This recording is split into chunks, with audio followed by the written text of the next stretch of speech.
USA 9 News at 5 begins right now with breaking news. You've been watching a CBS News special report. President Trump announcing sweeping new tariffs. They will impact practically everything imported into the United States. The president is calling the tariffs a declaration of economic independence for the U.S. Thank you for joining us here on TV and streaming on WUSA 9 Plus. I'm Lorenzo Hall. And I'm Leslie Foster. We've got team coverage of the president's announcement. Lionel Donovan has been getting local reaction on the impact of these tariffs, but we're going to start with Rafael Sanchez Cruz in the newsroom. Rafa, you've been listening and you've got sort of a readout of what we need to know. Tell us more. Yeah, that's right. President Donald Trump says these reciprocal tariffs go into effect tonight at midnight, but they're not fully reciprocal. The president explained that his team has added all the tariffs imposed on the U.S. by certain countries, and essentially the U.S. will now impose reciprocal tariffs of about 50%. So according to the president, China has 67% tariffs on the U.S., so the U.S. will respond with a 34% in tariffs on them. The European Union, 39%. The U.S. will respond with 20% in tariffs. On top of that, Trump also announced that the U.S. is imposing a baseline tariff of 10%. This is for all countries. The president also announced 25% tariffs on all foreign-made cars. President Trump says these reciprocal tariffs are a way to punish other countries for what he says are years of unfair practices. The Trump administration says these tariffs serve several purposes: boosting U.S. manufacturing, paying down the national debt, reducing taxes for Americans, and curbing the influx of fentanyl and illegal immigration. Let's listen. It's our declaration of economic independence. For years, hardworking American citizens were forced to sit on the sidelines as other nations got rich and powerful, much of it at our expense.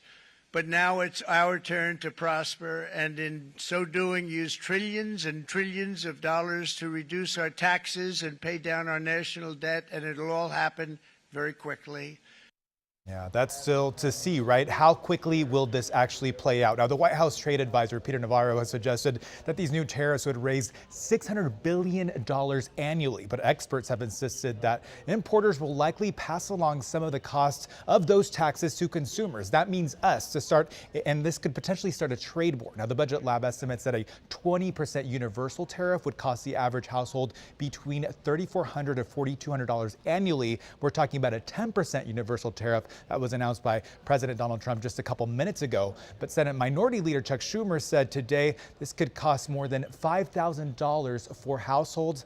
Leslie, Lorenzo, a lot of unanswered questions and a lot of still ways that we need to analyze how this will impact us here, and households across the country. Indeed. So much to unpack in this sweeping package of tariffs here that the president laid out, and we'll be digging into this for some time because everybody wants to know, what does this mean for me? Yeah, he's calling it Liberation Day in America. Democrats are calling it Recession Day in the United States.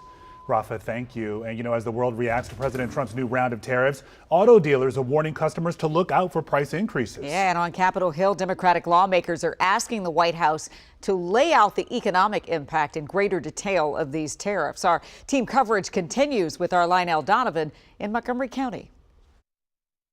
Democratic lawmakers are calling on President Trump to show just how these tariffs will benefit U.S. consumers. Meanwhile, the folks at Fitzgerald Auto Mall in Rockville are telling customers to prepare to pay more. Every day is different in the car business. Rob Smith has been working with Fitzgerald Auto Mall for the past 35 years. But although he loves the car business, he's concerned about the talk of tariffs coming out of D.C. So you worried that some of these cars are going to have to stay on the lot a little longer? That is definitely a concern. Dealers typically try to keep a 60-day supply.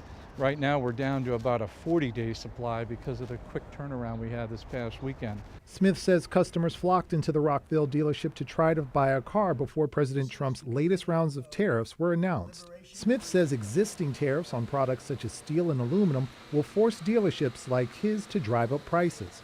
But it's hard to see how much the price of something like a car could change. They're manufactured all over the world now, inside the United States, North America, South America, overseas. So it's hard to tell what constitutes an American car these days. Are they going to tariff it by the content in the car or by how much of it's produced in the United States? We don't have any information yet. The Trump administration promises the tariffs will boost the economy and make U.S. manufacturing more competitive. To prove it, show us what the facts are. Last month, Maryland Senator Angela Alsobrooks introduced legislation that would have the International Trade Commission study the impact of Trump's tariffs on consumers. My bill is designed to give us the facts about how much it will cost.